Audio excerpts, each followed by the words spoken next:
Hey, my name's Emily and you're watching Get Offset. And today I have the Teisco Interface pedal. It's not a pedal in a traditional sense where it, makes a specific sound or a specific series type of sound. No, this is an interface that you're supposed to plug into your computer. You can do a lot with it. And that's what I'm going to talk about today is just 1/2 of the things that you can do with this pedal, and they're going to be a little bit difficult to capture. So I probably am not going to be in the video much, but I'll be talking, explaining what I'm doing, why I'm doing it, etc.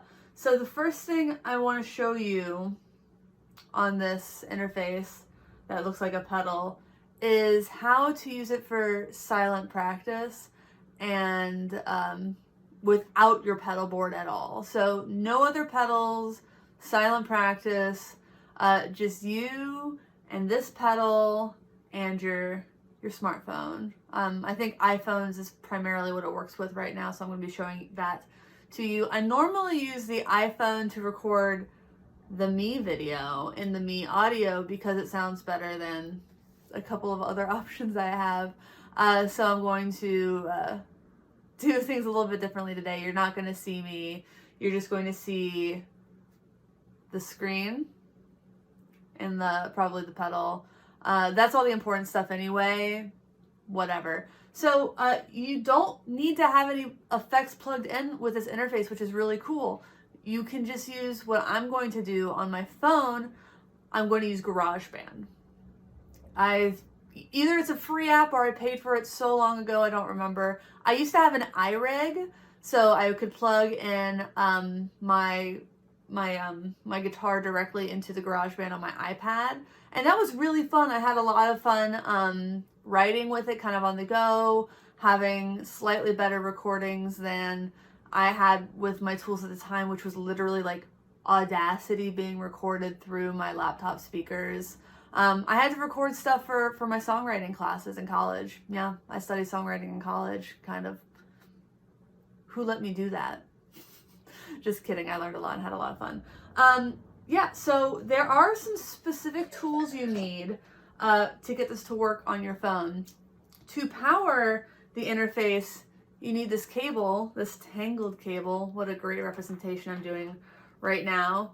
It's a USB to whatever this is called. So this plugs in to the pedal on this side.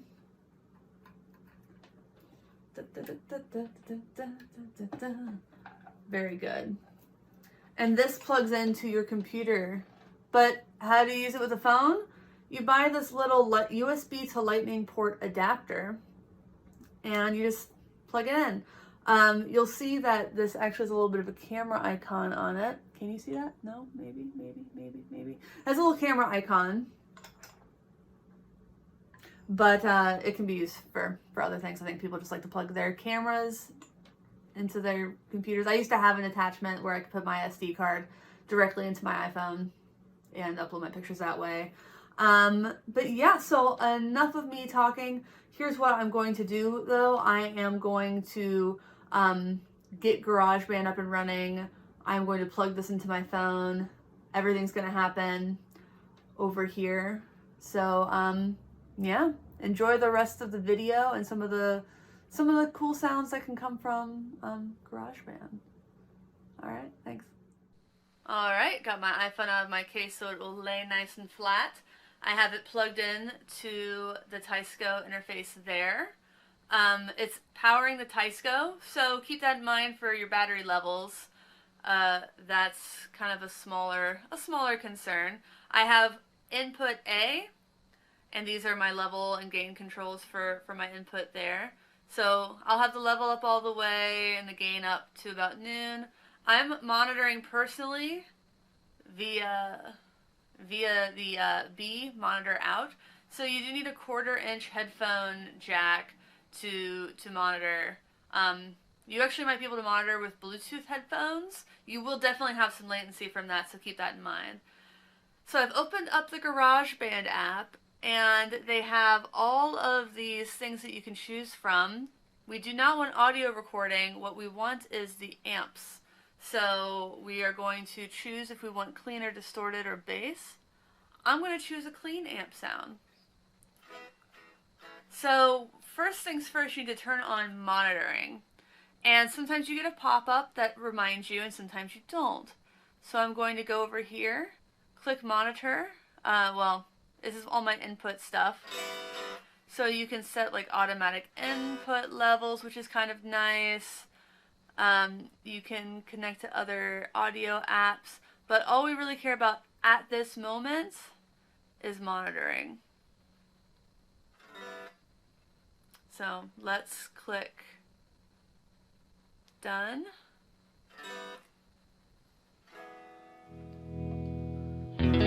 It helps when I turn up my volume. So GarageBand has a bunch of built-in sounds. You can also add from other libraries. But first, let's tune, because you can even tune in this.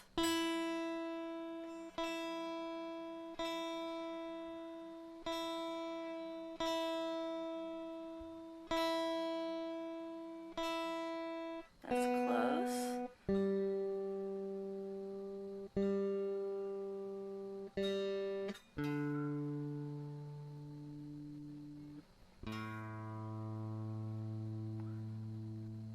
Nice, easy to understand tuner.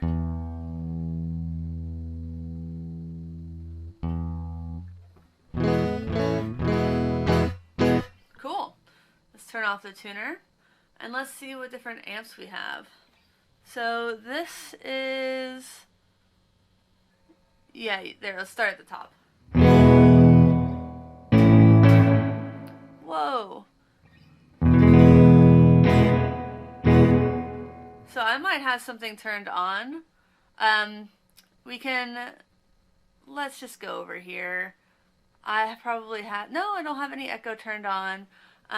Which is what that amp sounds like. I'll get to that later, sorry for rushing into it.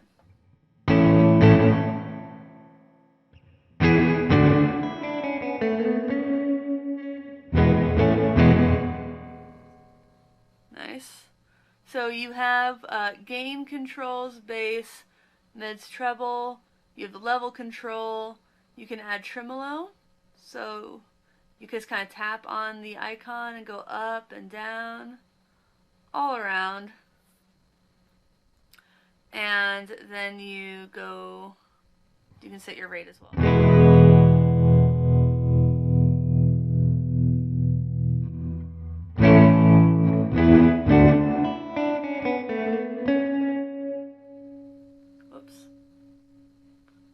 So make sure that when you swipe, you're actually swiping on the amp face.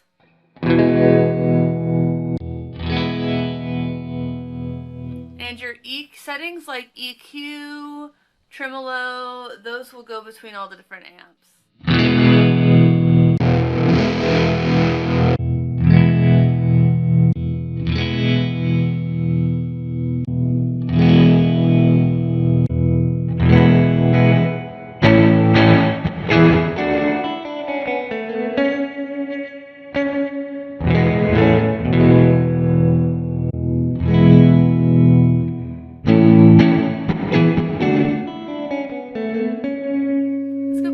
Brown face.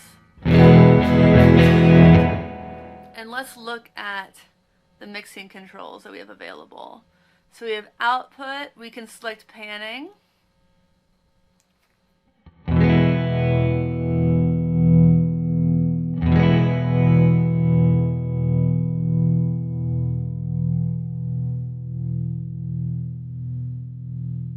Until you can't.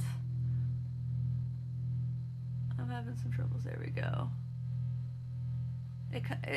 It sort of clicks in the center, but I'm just bad at it. You can also add plugins and EQ so you can compress the sound.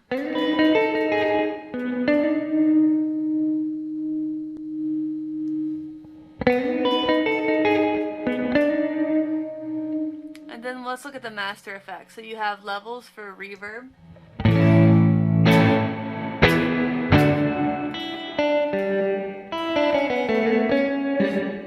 bum notes galore in Echo.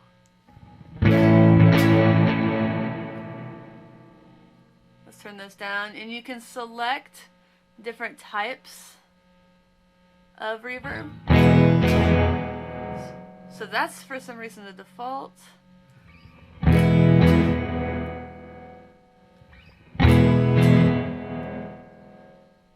You can hear they all kind of have the same sort of vibe to me. What I'm doing. Alright. So let's see what. Nice. And then the echo has some options too. I don't have any echo on, so I'm going to turn that on.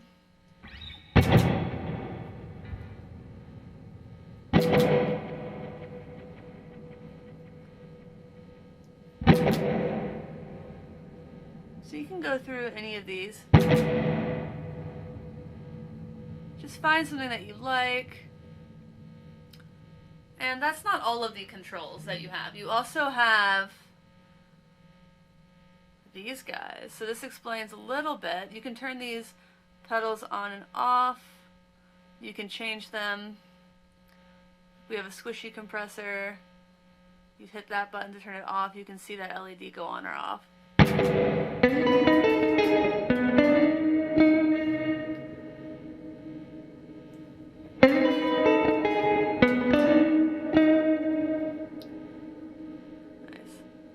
And you can add, just click in that space. Turn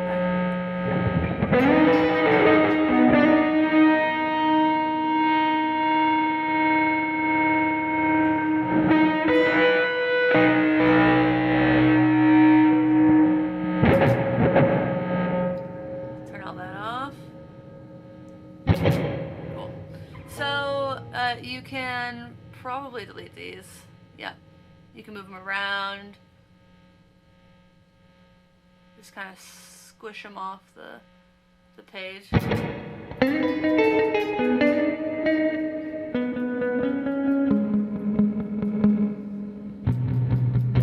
But how do we record? Easy. You want to go to your recording settings.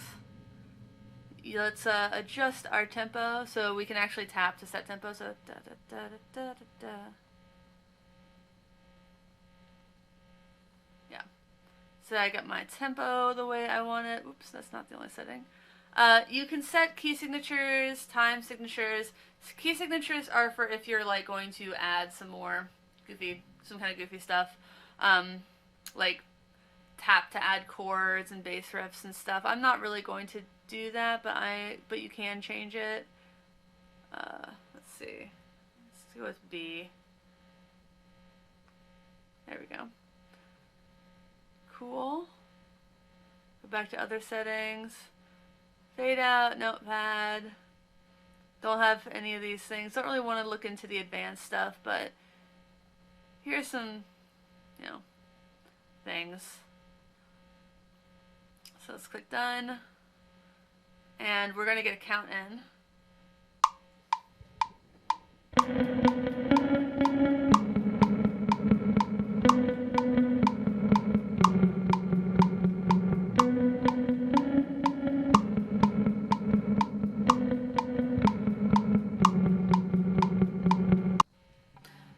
And I go back and I can listen to it.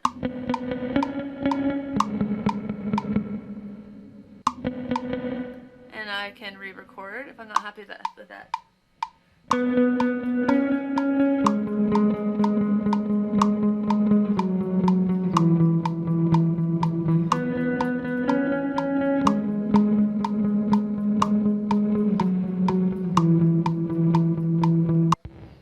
Cool.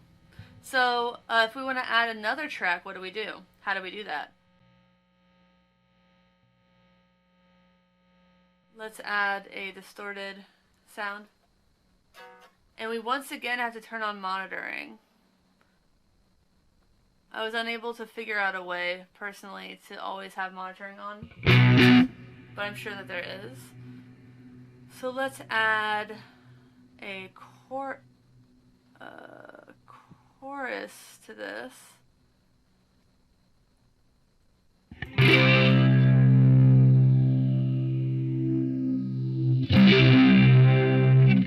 Cool. We're gonna go to the top. We're gonna get counted in.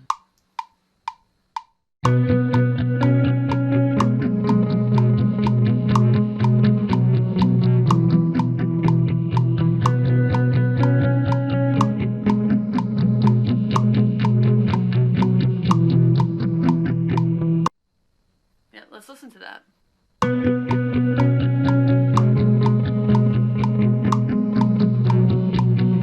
the click off.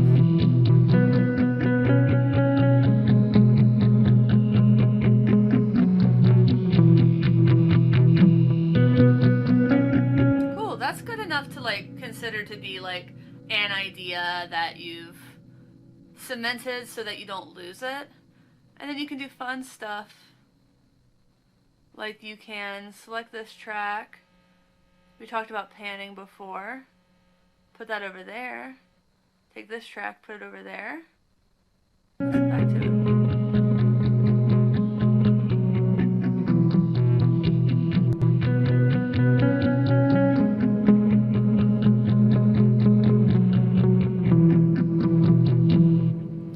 Great. So that's in a nutshell how you how you add and create tracks for mostly for practice and for writing. Like these are not going to be like the demos you send to Quincy Jones or whoever is cool now. But you can, there's a lot that you can do with it. You can trim, you can split, you can loop, you can go to your settings, allegedly. You can delete stuff by accident. You know, it happens, but the more you do this, the more you'll figure out and the more comfortable you'll be with it. GarageBand doesn't really seem like it's changed a lot since I was a wee babe. So, yeah, I'm sure there are tons of things that I just don't know how to do in this. But I'm trying, I'm learning. I think that as for practice, which is essentially what I wanted to showcase in this video,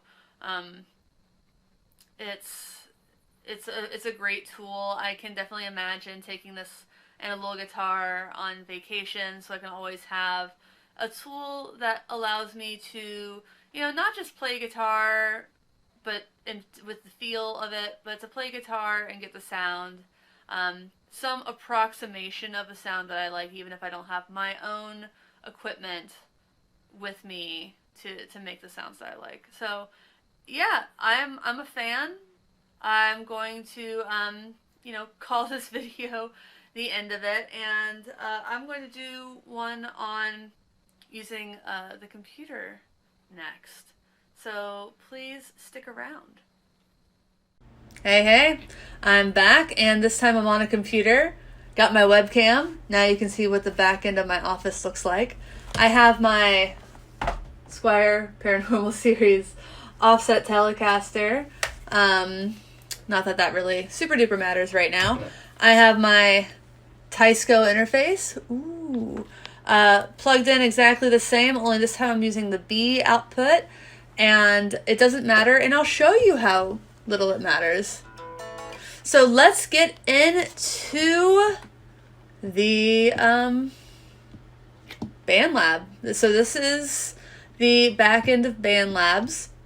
You can see I have some existing projects. I have 2 practice tracks. So with Cakewalk, I was able to upload an existing song that I could then just practice or lay guitar riffs on top of, which is really cool. But we're going to create a new project. We are going to select guitar, and as you can see, I'm not getting any signal, even though the input is the interface, because I'm on channel B. I told you that. So let's move over to channel 2 and see if that changes things.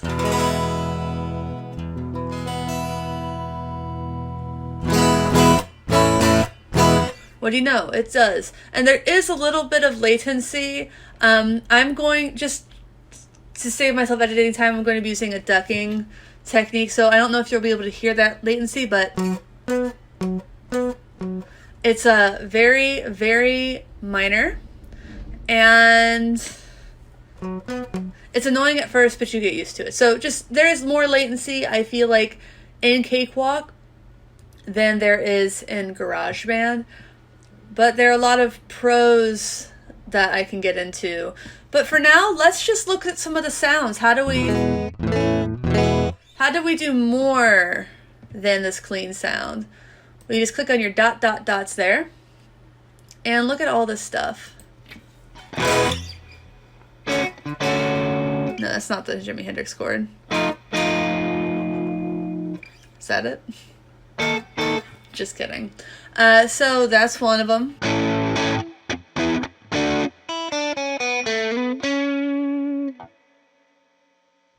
One thing I don't like about latency is that I feel like it slows down my playing, just the same way that if you have any echo, it turns down your, like it slows down your talking because you're kind of waiting for you to catch up with yourself. Yeah, some pointless noodling there. But there's a ton of existing presets. Let's look at driving lead.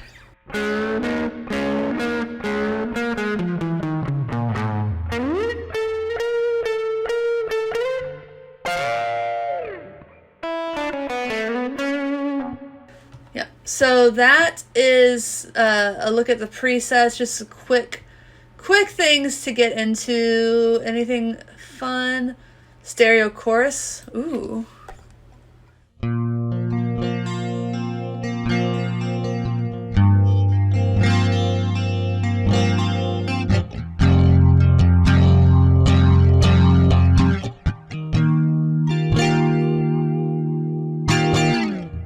Neat. I like it.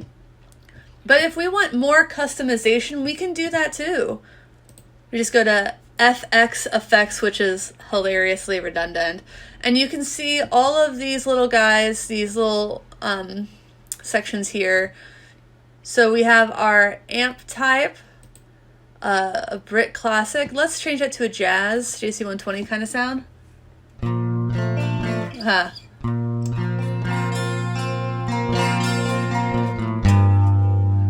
Neat.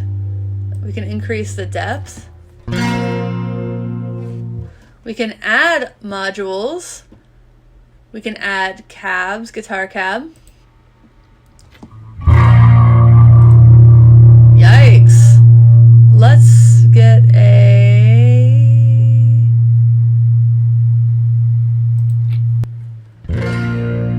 See, that changes the sound a lot.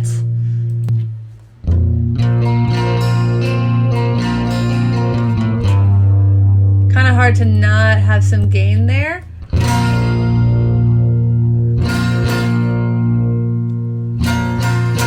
So you can't really see this, but on the interface there's a gain control, and by turning that down,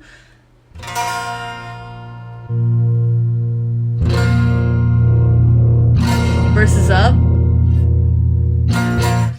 you can hear a difference. I think very cool. Let's get rid of that. Neat. So all kinds of stuff, stereo chorus, studio reverb, on top of the spring reverb.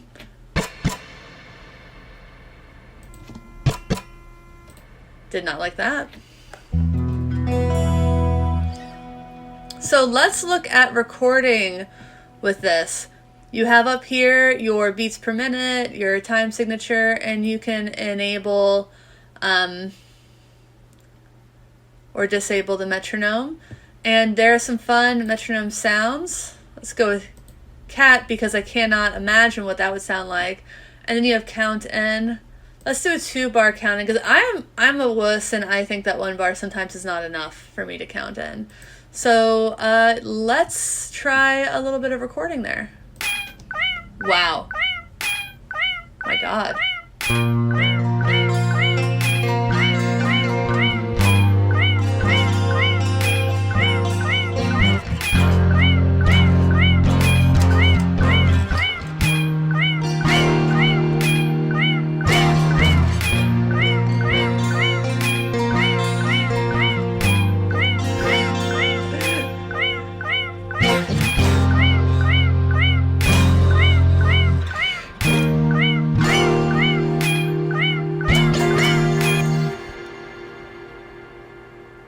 Well, that was insane.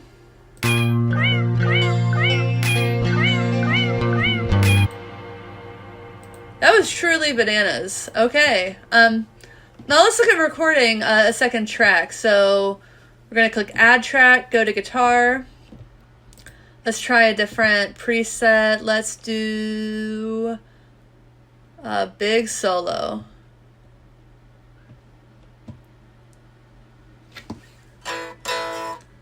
Alright. Let's close the FX, go click on Big Solo, go to Source, because it's got to change the channel again. Nice. Let me grab a guitar pick out of my pocket. And we're going to have that count in that's going to be insane.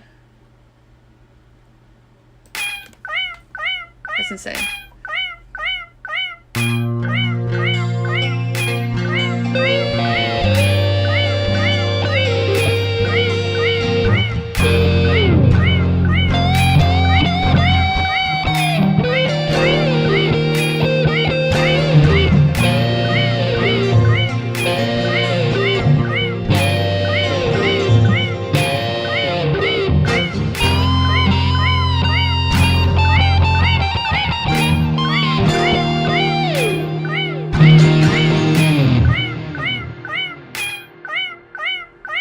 That is insane and hilarious, and I'm never going to use that sound again. But we just turn that off, and obviously my tempo was bad because that was not even helpful, but that was pretty funny.